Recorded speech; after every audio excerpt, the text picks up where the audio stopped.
नमस्कार मैत्रिणींनो, रंजना किचनमध्ये तुमचं अगदी मनापासून स्वागत आहे. व्हिडिओ पाहताच करायला घ्याल. नैवेद्यासाठी करा, मुलांना कधीही खाऊ घाला, इतका हेल्दी पदार्थ बनणार आहे. 2 चमचे तूप घातलेले आहे आणि 1 वाटी रवा. यापासून आपल्याला भन्नाट रेसिपी बनवायची आहे. कधीही करून खाऊ शकता. नाश्त्याला करा, जेवणाला करा, नैवेद्याला करा, कोणी पाहुणे आले तरीसुद्धा करू शकता.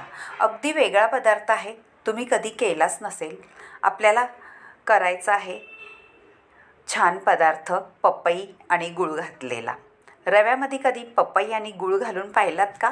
नसला घातला तर नक्की व्हिडिओ संपूर्ण पाहिलं तर कळेल तुम्हाला काय पदार्थ बनवलेला आहे. अगदी जिभेवर ठेवतात चव रेंगाळत राहणारा मस्त रेसिपी आहे. आता आपण छान रवा भाजून घ्यायचा आहे. मोठे 2 चमचे होते तूप आणि ते घालून आधी मी भाजून घेतलेला आहे आणि थोडासा भाजून घातलेला परत अजून 1 चमचा घालून घ्यायचा आहे. आणि साजूक तूप आहे त्यामुळे सुगंध अगदी भन्नाटच येतो. रेसिपी नक्की संपूर्ण पाहिल्यानंतर तुम्हाला कळेल. आता आपला रवा भाजतोय तोपर्यंत अजून एक आपल्याला काम करायचं आहे. ते आहे मी चहाचं भांडं ठेवलेलं आहे, त्यामध्ये 1.5 ग्लास एवढं पाणी घालायचं आहे. पाणी घातल्यानंतर आपल्याला अर्धी वाटी गूळ घालून घ्यायचं आहे. 1 वाटी रव्याला अर्धी वाटी गूळ अगदी बराबर मेजरमेंट आहे. तुम्हाला जर गोड जास्त खायचं असलं तर थोडं जास्तही घालू शकता. गुळामधले पदार्थ छान हेल्दी असतात कारण गुळामध्ये लोह जास्त प्रमाणात असतं. ताकद द्यायला छान आपल्या शरीरासाठी उपयोगी पडणारा पदार्थ आहे. काही ड्रायफ्रूट्स घालून घेतलेले आहे, मनुके, बदाम, काजू. तुम्हाला वाटलं तर पिस्ताही घालू शकता, अक्रोड घालू शकता किंवा अंजीरही घालू शकता. खूप सुंदर पदार्थ आहे पण हेल्दी आहे हे लक्षात ठेवून थंडीच्या दिवसात नक्की हा करून खा. म्हणजे तुम्हाला शरीरासाठी तो उपयोगी पडणार आहे पण चवही अगदी अप्रतिम येते ह्या रेसिपीला. आता छान आपण घोळून घेतलेला आहे. ड्रायफ्रूट्स वेगळे भाजायची गरज नाही, रवा गरम असल्यामुळे ड्रायफ्रूट छान भाजले जातात.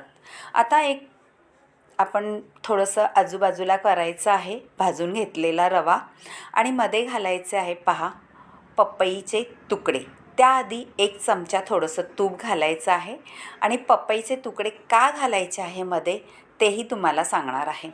कारण आपला पपई थोडा कच्चा तर नाही आहे, पिकलेला आहे, खूप छान पिकला आहे, गोड आहे, पण तो तुपावरती परतला का छान लागतो.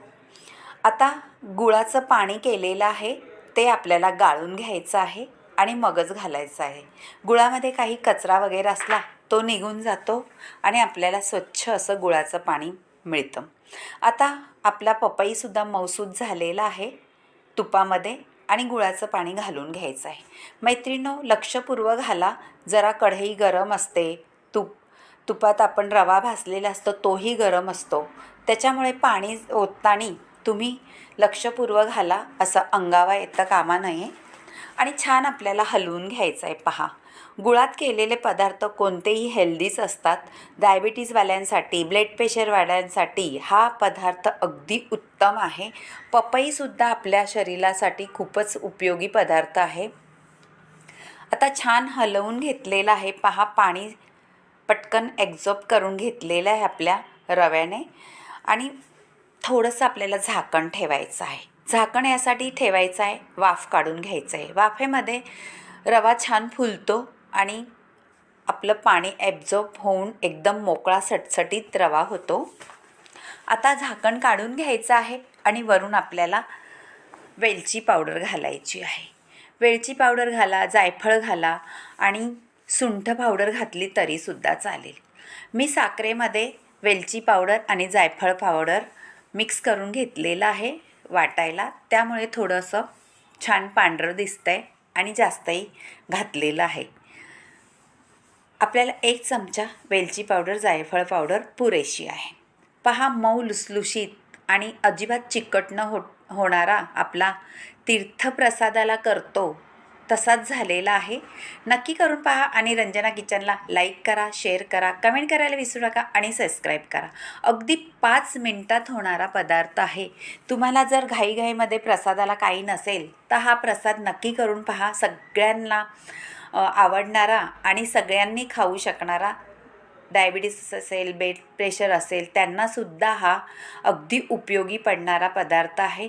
नक्की नाश्त्यालाही करून तुम्ही खाऊ शकता आणि नैवेद्यासाठी पाहुणे आल्यानंतर कधीही करून खाऊन मस्त लागणारा पदार्थ करून पहा. आणि रंजना किचनला परत एकदा सांगते, लाईक करा, शेअर करा, आवडला तर नक्कीच कमेंट करा. व्हिडिओ कुठून पाहता, माझे व्हिडिओ आवडतात का हेही सांगा आणि तुमच्या मैत्रिणीसोबतसुद्धा हा व्हिडिओ शेअर करा.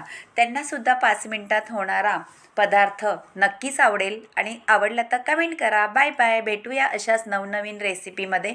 तोपर्यंत छान प्रसाद खा आणि स्वस्त राहा, मस्त राहा.